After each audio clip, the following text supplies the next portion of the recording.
This Civic Media podcast is sponsored by UW Organ and Tissue Donation. Organ donations are desperately needed, and now is the right time to become an organ donor. Talk to your family. Get the dot. Save lives. Go to heroicdeed.com. This is your WXCO Daily News Roundup for Bull Falls Radio, 98.9 FM and 1230 AM in Wausau.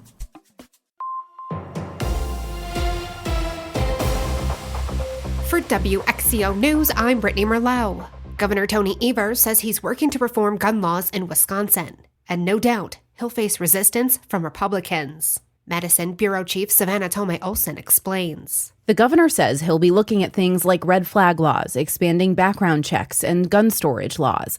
In 2019, Evers called lawmakers to a special session to address gun violence. Republican leaders famously called the legislature into session and immediately adjourned, gaveling in and gaveling out, something they've done multiple times since. Now, since Evers took office, state Democrats have proposed at least 30 bills they say would make Wisconsin safer, but none of them have passed because Republicans haven't supported them and they have control of the legislature. Evers signed an executive order creating the Office of Violence Prevention, surrounded by advocates and leaders. Here's the big question. Can he get Republicans on board? Just weeks after a school shooting took the lives of a student and an educator who never returned home, common sense gun safety reform and reducing crime and gun violence must finally be a shared priority that transcends politics and partisanship. Reducing crime and violence should be an issue that receives earnest bipartisan support this session. To create this new Office of Violence Prevention, Evers used $10 million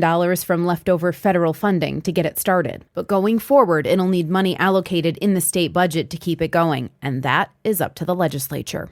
And the Wausau School District is about to go through some major changes to their elementary schools by consolidating to just 4 of them. One of the biggest concerns for parents has been the new bus routes. But the schools are confident that they'll be able to make ends meet by adding more routes. And if you're a parent with questions, the district says to reach out, and they'll also be sending a memo in just a few weeks of how the changes are going to look.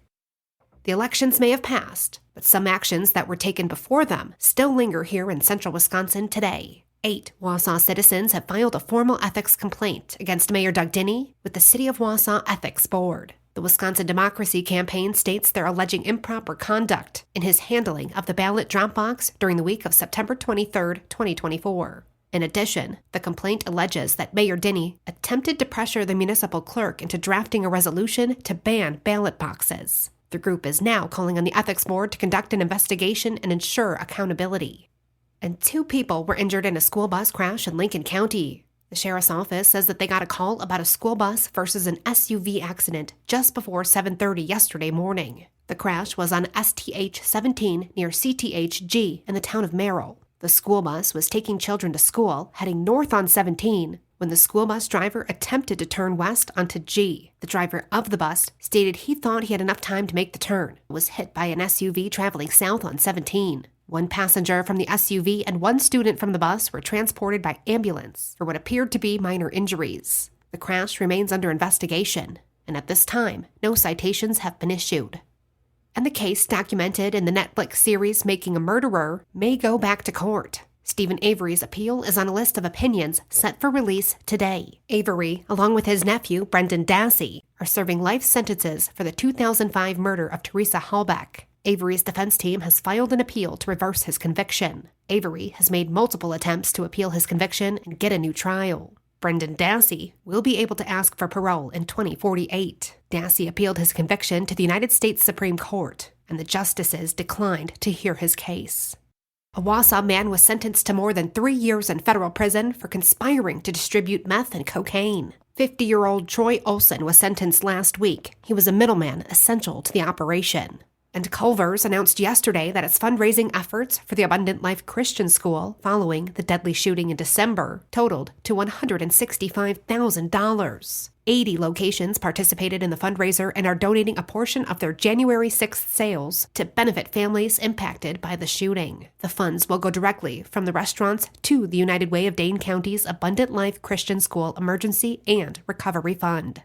And Wisconsin will now have an Office of Violence Prevention. Governor Tony Evers signed an executive order about a month after the shooting at Abundant Life Christian School. It all started with a pretty packed press conference attended by advocates, police officers, lawmakers, and even students. Many of them wore orange, the color often used to raise awareness of gun violence.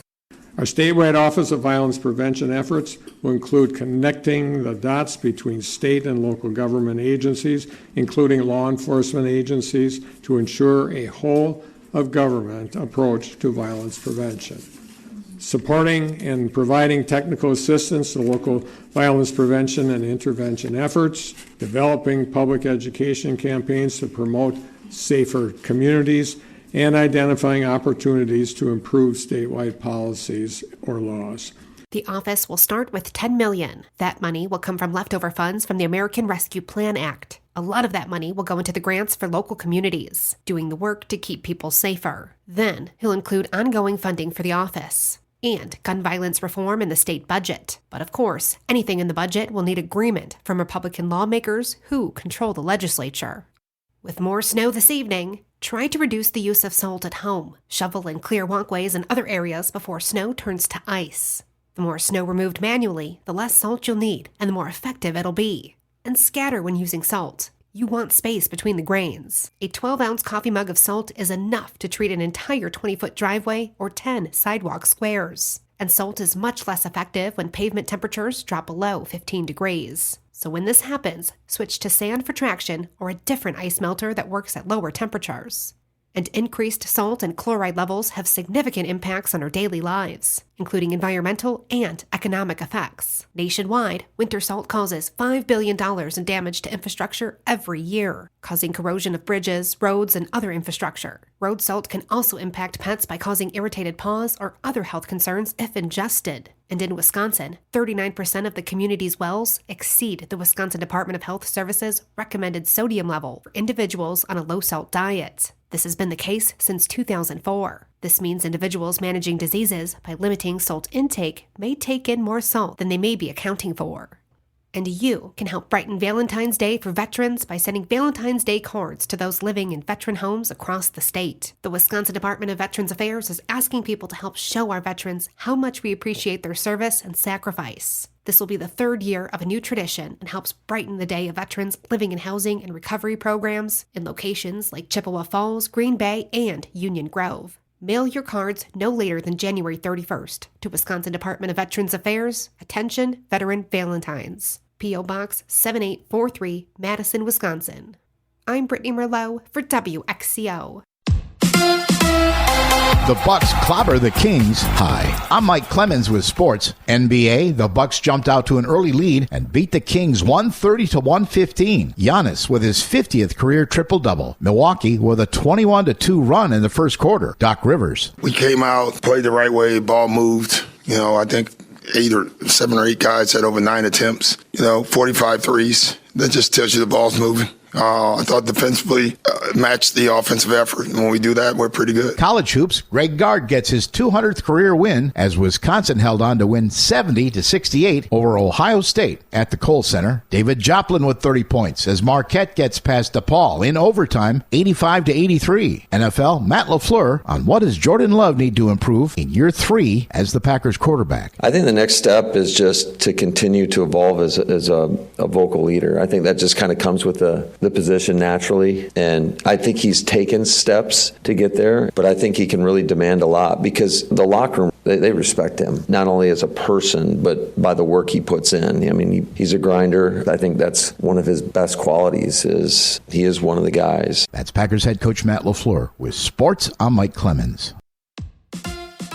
On your entertainment beat, I'm Pete Schwaba. Doors lead singer Jim Morrison was found dead in a bathtub in 1971. Some believe he faked his own death. A new docuseries, Before the End, Searching for Jim Morrison, takes a closer look at the rock star who was only 27 when he fled to Paris, supposedly to get away from fame. Director Jeff Finn features Morrison's brother Andy and his sister Ann, as well as archival footage as he dives deep into the singer's life and death. The 3-episode documentary can be streamed on Apple TV for $7.99. Stop the presses. Robert De Niro will be playing a gangster in a new mob film. If that's not fun enough, De Niro's rival gangster in said mob film will be played by Robert De Niro. The film Alto Nights will tell the story of a 1950s dispute between legendary New York gangsters Frank Costello and Vito Genovese, who were once best friends but became adversaries. The film will be directed by Barry Levinson. How great would it be if De Niro received an Oscar and a Razzie for the same movie? If you're looking for suggestions on how to get back at people who cheat on you, you might want to check out The Drew Barrymore Show. On one episode last year, Barrymore talked about how she spray painted and vandalized an ex's car who had cheated on her. Earlier this week, Barrymore told a guest she once made an ex-boyfriend who cheated on her watch her have drinks with the mistress before breaking up with him. If you do cheat on Drew Barrymore,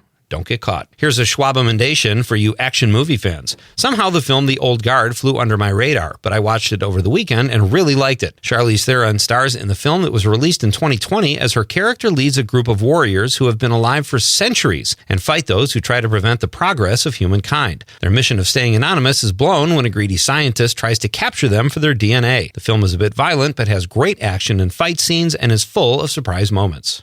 7-time Super Bowl champ and one-time husband Tom Brady has come under fire all year long for his on-air gaffes while providing color commentary during NFL games. During last week's game between the Packers and Eagles, Brady accidentally referred to the Eagles as the Phillies, then later in the broadcast referred to Packers running back Josh Jacobs as Brandon Jacobs. This comes on the heels of Brady forgetting the name of one of the teams that beat the Packers during a recent telecast. In addition to Brady misspeaking, when his broadcast partner talks to him, he often nods his head so much a viewer could get vertigo.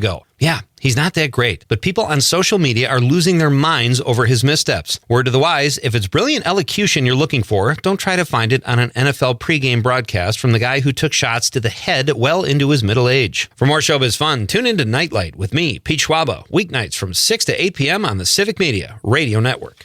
Sunshine this morning, becoming cloudy with some light snow possible this afternoon. It will get a little breezy, too, by later today. Our high 21, the wind out of the southwest at 5 to 15. Tonight, 16. Tomorrow, breezy, mostly cloudy, 32. We'll get to 35 on Friday. I'm meteorologist Sean Cable. Currently, it's 5 below.